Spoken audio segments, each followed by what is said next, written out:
Hello student, आज का हमारा वीडियो यूके ट्रिपल एससी द्वारा जो आगामी परीक्षाएं कराई जानी है, जैसे पटवारी री एग्जाम है और जो कैलेंडर में आपका मई में आपके उत्तराखंड कनिष्ठ सहायक का जो कंबाइंड पेपर है उसको लेकर के जो आपका पेपर बना रहा है वो उसी की तर्ज पर हमने हिंदी का पेपर बनाया। आज हिंदी में बहुत विविधता है, आपको पता है। उसी विविधतापूर्ण तरीके से हमने इस पेपर को सेट किया है और क्वेश्चनों को भी वैसे ही बनाया है जो आपके लिए काफी मददगार हो सकता है।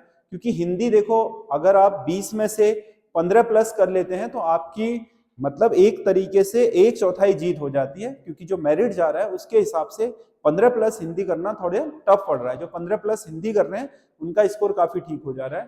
तो आप लोग इसको करने के बाद हमें कमेंट करके जरूर बताइएगा कि इस पेपर में आपके कितने नंबर आ रहे हैं।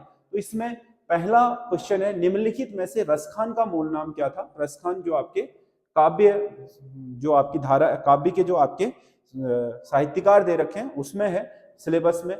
जो रसखान है वो आपके रीतिकाल के महान कवि हुए थे और उनके जो मूल नाम था वो सैयद इब्राहिम खान था। बाद में वो आपके ब्रज चले गए, वहीं पर उन्होंने कृष्ण भक्ति में अपनी रचनाएं लिखी और उनका नाम रसखान हो गया। तो ये आपका रसखान से संबंधित महत्वपूर्ण फैक्ट हैं। देखिए, रीतिकालीन कवियों में श्रेष्ठ रसखान को कृष्ण भक्ति धारा का एक प्रमुख कवि माना जाता है। इनकी रचनाओं में प्रेम वाटिका, सुजान रसखान प्रसिद्ध रचना है। प्रेम वाटिका बहुत फेमस है इनकी। इनके गुरु का नाम गोस्वामी विठलनाथ था, जिनसे दीक्षा लेने के बाद यह ब्रज भूमि में ही बस गए और फिर रसखान कहलाए। इनकी रचनाओं में भक्ति और श्रृंगार रस का सुंदर मिश्रण मिलता है। रसखान को उनकी भक्ति एवं काव्य में महत्वपूर्ण योगदान के कारण ही रसखान की उपाधि मिली है। तो ये उनसे जुड़े हुए फैक्ट हैं। अगला क्वेश्चन है, निम्नलिखित में से कौन कवि अपने गुरुओं के क्रम में सही सुमेलित नहीं है। तो इसमें आपका जो मीराबाई है, मीराबाई संत रैदास की शिष्या थी, बिल्कुल सही है।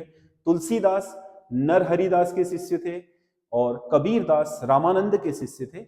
ये रसखान अभी आपने लिखा कि विठलनाथ जो आपके गोकुल के संत हुए थे उनके आपके शिष्य थे, ना कि नरोत्तम दास के। तो इसका सही आंसर डी होगा। इसमें कुछ फैक्ट हैं जो लिखे हुए हैं इनके संबंध में। मीराबाई को हिंदी की पहली कवियत्री माना जाता है जो कृष्ण भक्ति शाखा की प्रमुख महिला संत थी। तुलसीदास अकबर के समकालीन थे जो राम भक्ति धारा के प्रमुख कवि थे। रामाज्ञा प्रश्नावली रचना उनका एक प्रसिद्ध ज्योतिष ग्रंथ है। कबीरदास निर्गुण संप्रदाय के ज्ञानमार्गी शाखा के प्रवर्तक थे। जो कबीरदास सिकंदर लोदी के समकालीन थे। इनकी भाषा सदुक्कड़ी भाषा कहलाती, क्योंकि वो पढ़े लिखे थे नहीं ज्यादा। रसखान कृष्ण भक्ति धारा के कवि थे जो अकबर के समकालीन थे। तो इनसे जुड़े हुए फैक्ट हैं ये। अगला, अनुवादेश में कौन सी संधि होगी। अनुवादेश, अनुवादेश शब्द बना है अनुधन आदेश से। अनुधन आदेश, पहले पद का अंत हुआ उ में और दूसरे पद का अनंत हुआ आ में। तो ये ध्वनि बनेगी वाह। क्या बनेगी? वाह। तो अ अपनी जगह रहेगा, नौ में से उ की मात्रा हट गई तो ये आधा नौ हो गया और उ और आ मिल करके वाह बन गए, बाकी देश वैसा ही रहेगा। तो अनुवादेश, क्योंकि उ और आ मिल करके जब वाह बनाते हैं तो वो यण संधि होती है। क्या होती है? यण संधि। तो इसका ए सही आंसर होगा। अगला, समोच्चारित भिन्नार्थक शब्द में निम्नलिखित में से कौन सा एक विकल्प असंगत है। गढ़ना और गढ़ना। गढ़ना का मतलब गिनना होता है और गढ़ना का मतलब किसी चीज को गाड़ना या चुभना, किसी चीज की चुभन होना। तो दोनों सही है। ग्रह और ग्रह, ग्रह का मतलब निवास होता है घर, ठीक है। ग्रह का मतलब नक्षत्र होता है, ना कि कक्ष। तो इसका ये आपका विकल्प असंगत है। कौन सा वाला? बी ही असंगत है। सकल और सकल, सकल का मतलब क्या होता है? संपूर्ण, और सकल का मतलब होता है टुकड़ा किसी चीज का। यथागत और तथागत, यथागत का मतलब मूर्त, तथागत का मतलब भगवान बुद्ध को भी तथागत बोलते हैं। तथागत का मतलब ज्ञानी भी होता है, जिससे ज्ञान की प्राप्ति हो जाए। तो इसमें ए, सी और डी सही है, बी संगत नहीं है। अगला, किस एक विकल्प में अनेकार्थी शब्द समूह सही विन्यासित नहीं है? किस में नहीं है? पक्षी, गंधर्व, चंद्रमा, देवता, ये सब आपके अनेकार्थी होते हैं खग के।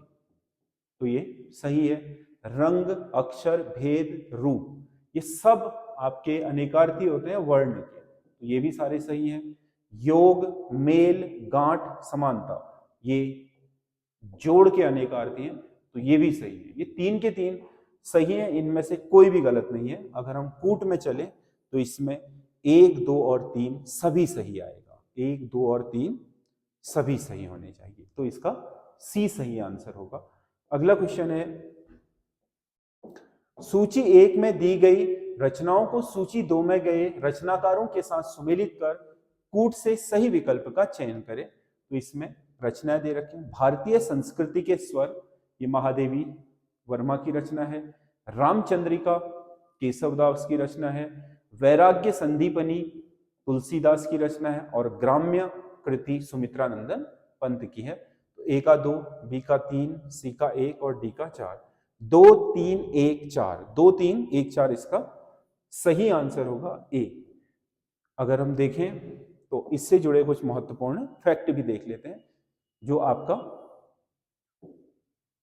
भारतीय संस्कृति के स्वर है, वह महादेवी का निबंध है, ये रचना उनकी गद्य की रचना है। और रामचंद्रिका भगवान राम की कथा पर लिखा गया एक महाकाव्य है। तुलसीदास की रचना वैराग्य संदीपनी चौपाई और दोहों में रचित है। ग्राम्य कृति सुमित्रा नंदन का एक प्रसिद्ध काव्य संग्रह है। तो इनकी जो फैक्ट है, किस शब्द में उच्छिप्त ध्वनि का प्रयोग हुआ है? उच्छिप्त ध्वनि, जफर ये तो आगत ध्वनि है, जफर, और पढ़ाई ये है उच्छिप्त। क्योंकि हिंदी वर्णमाला में ढ़ और ड़ ये दो क्या होते हैं? उच्छिप्त होते हैं। तो ये जिस भी वर्ण में आएंगे वो आपका, जिस आपके शब्द में ये आएंगे वर्ण, वो उच्छिप्त होगा। तो इसमें ढ़ आया है, देखो ये बिंदी, ये तो ढ से ढक्कन हुआ, अगर इसमें नीचे लगा दे तो ये ड़ बन जाएगा। ये ड से डमरू हुआ, और ड से डमरू के नीचे अगर ये बिंदु लगा देंगे तो ड की जगह वो क्या हो जाएगा? ड़। जैसे पेड़ लिखते हैं, पेड़, तो इसे पेड़ ड नहीं पढ़ेंगे, पेड़ पढ़ेंगे। वैसे ही जैसे हम पढ़ाई में ऐसे लिखते हैं, अगर इसको हम ऐसे पढ़ेंगे तो ये कहलाएगा पढ़ाई।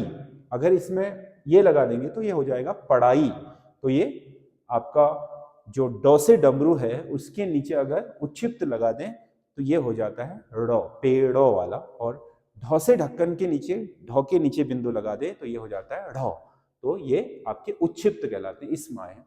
बाकी अगर कुत्ता कहेंगे तो ये आपका द्वितीय व्यंजन है, उसी वर्ण के ऊपर उसी वर्ण का अर्ध चढ़ा हुआ है, और ये आपका अनुनासिक होगा ण। बाकी जो ढ़ है पढ़ाई वाला, इसी के कारण ये उच्छिप्त ध्वनि कहलाएगी। अगला क्वेश्चन है, कौन सा शब्द जातिवाचक संज्ञा से भाववाचक संज्ञा बना है? जातिवाचक से देखो, रामत्व बना है राम से, रामत्व बना है राम, तो राम व्यक्तिवाचक संज्ञा होती है, उससे भाव बना है। पुरुषत्व पुरुष से बना है, और पुरुष एक जाति को बिलोंग करता है, तो यही सही हो गया, पुरुषत्व पुरुष से बना है। और वीरत्व वीर से बना है, वीरत्व किससे बना है? वीर से। तो वीर अपने आप में क्या होता है? विशेषण शब्द होता है, तो ये विशेषण से बना है। लालित्य ललित से बना है, ललित आपका किसी की विशेषता है, विशेषण है ये भी, तो ये भी ललित भी क्या है? विशेषण। तो ये विशेषण से बना, ये विशेषण से बना, ये व्यक्तिवाचक, ये जातिवाचक से बना, तो ये बी इसका सही आंसर होगा। कबीरदास ने समाज सुधार के अंतर्गत निम्नलिखित में से किस एक का उपदेश नहीं दिया है? मूर्ति पूजा का विरोध, बिल्कुल मूर्ति पूजा के कड़े विरोधी थे। स्त्री पुरुष की समानता, इसका उपदेश नहीं दिया। स्त्रियों की समानता की बात उन्होंने अपने किसी भी उपदेश में नहीं की है, तो ये वाला होगा, उपदेश नहीं दिया गया ना। जाति प्रथा का खंडन तो वो करते ही थे, हिंदू मुस्लिम पाखंड का खंडन भी करते थे, बस स्त्री पुरुष की समानता पर उन्होंने बल नहीं दिया है, तो ये बी सही होगा। निम्नलिखित में से कौन सा एक विलोमार्थक जोड़ा सही सुमेलित नहीं है? तो आशीष का अभिशाप ठीक है, उदार का कृपण ये भी ठीक है,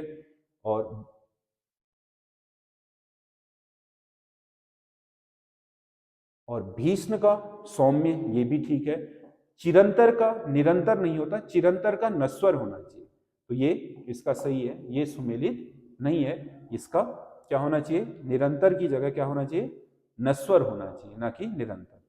तो ये वाला विलोमार्थक ठीक नहीं है। अगला,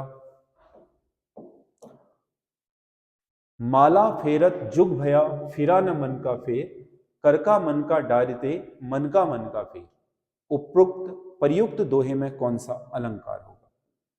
तो इसमें क्या है, माला फेरत जुग भया फिरा न मन का फेर, कर का मन का डार के मन का फेर। तो इसमें मन का शब्द कई बार आया है। अब मन का यहां पर क्या है, माला फेरत जुग भया गया न मन का फेर, मतलब फिरा न मन का। यहां मन का मतलब क्या है, हृदय। हृदय का फेर नहीं गया, हृदय में जो दूसरी चीजें थी वो नहीं गई, यहां तो हृदय हो गए। कर का मन का डार दे, मतलब कर मतलब हाथ, हाथ में मन का मतलब माला डाल के, मन का फेरते हैं ना संध्या पूजा करते समय, तो ये कर का मन का डार के, यहां मन के का मतलब क्या है, फिर माला। और मन का यहां मन का मतलब क्या है, यहां फिर मन का हृदय हो गया, और मन का मतलब माला का दाना, 108 दाने होते हैं, उसी का प्रयोग किया जाता है। तो इसमें मन का शब्द का 4 जगह प्रयोग हो रहा है, उनमें 3 जगह उसका अर्थ अलग है।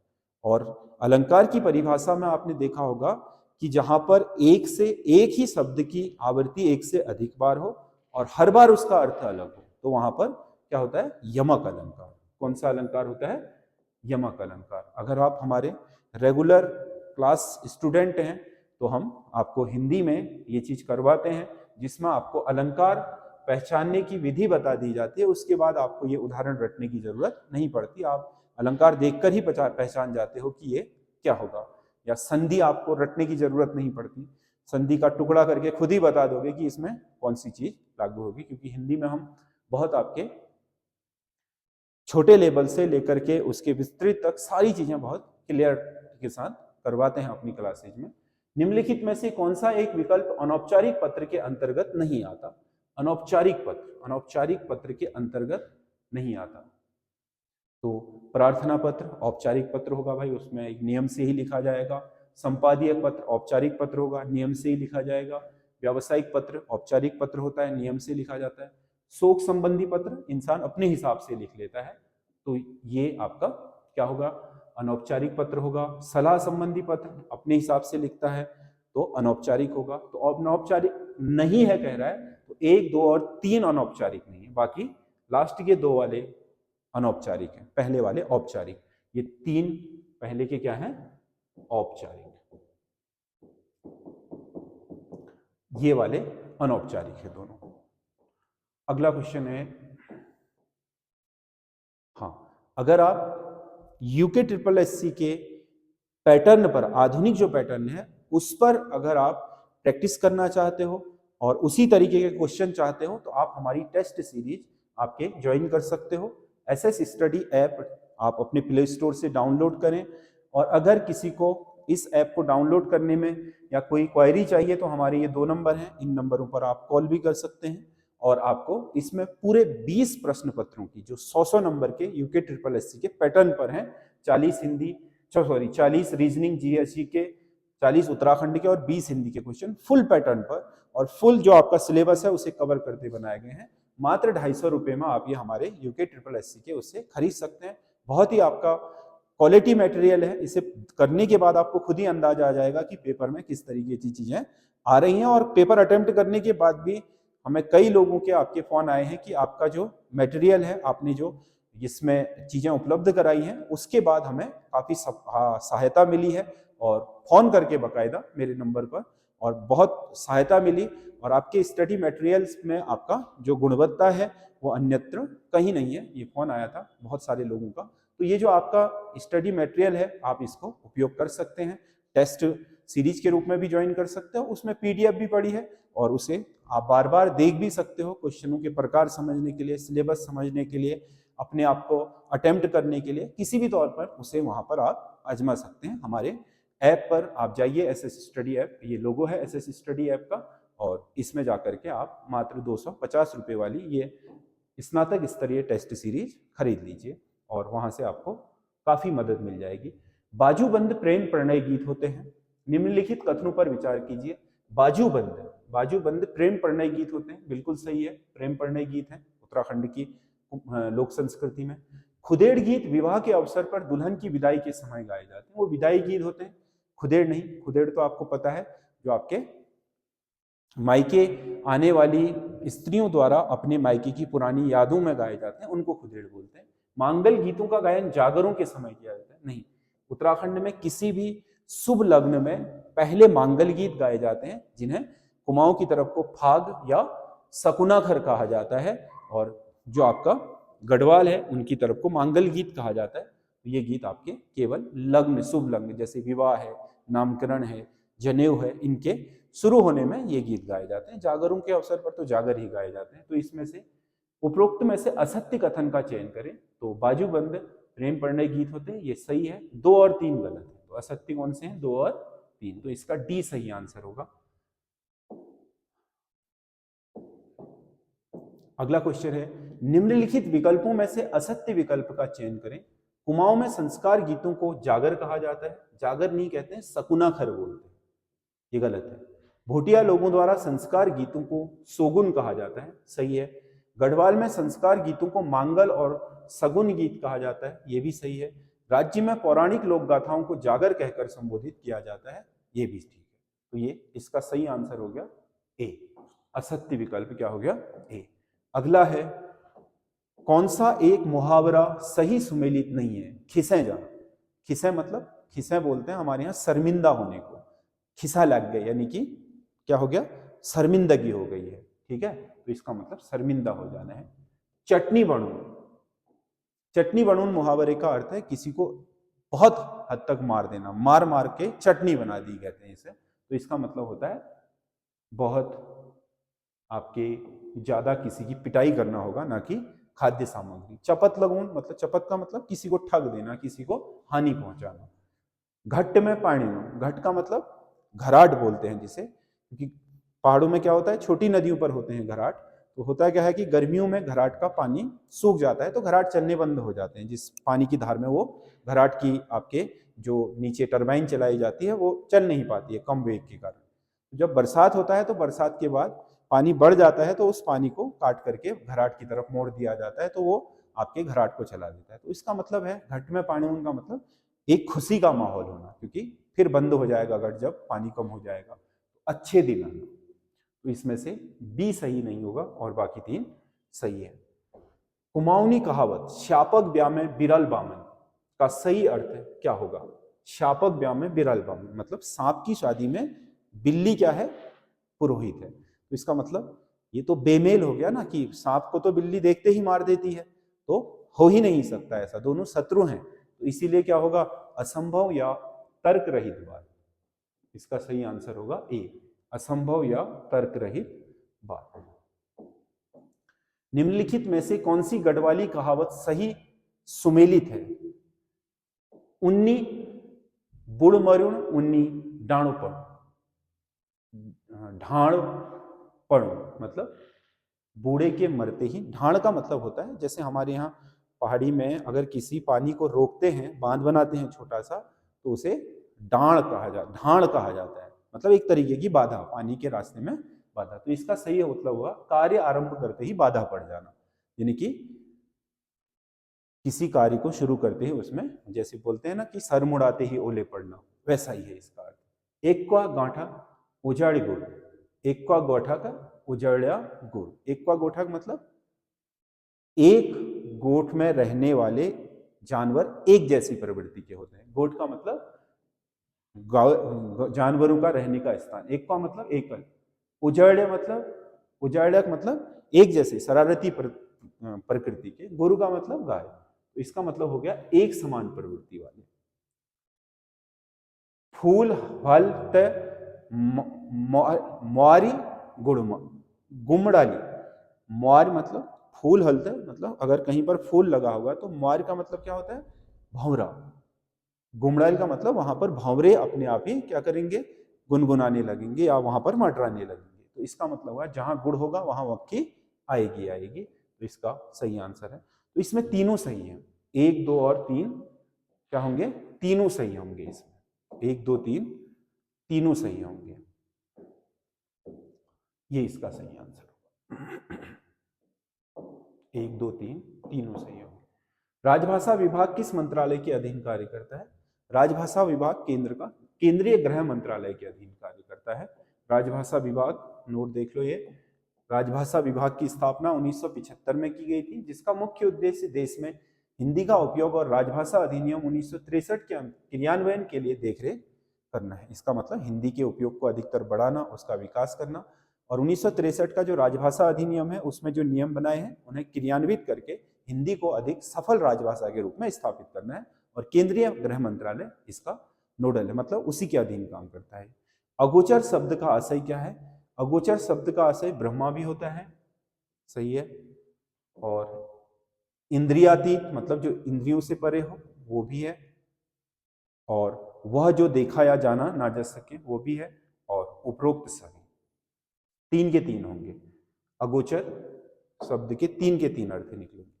निम्नलिखित में से कौन सा एक सही सुमेलित नहीं है? यदि आपकी तलाशी लोगे तो घड़ी मिल जाएगी।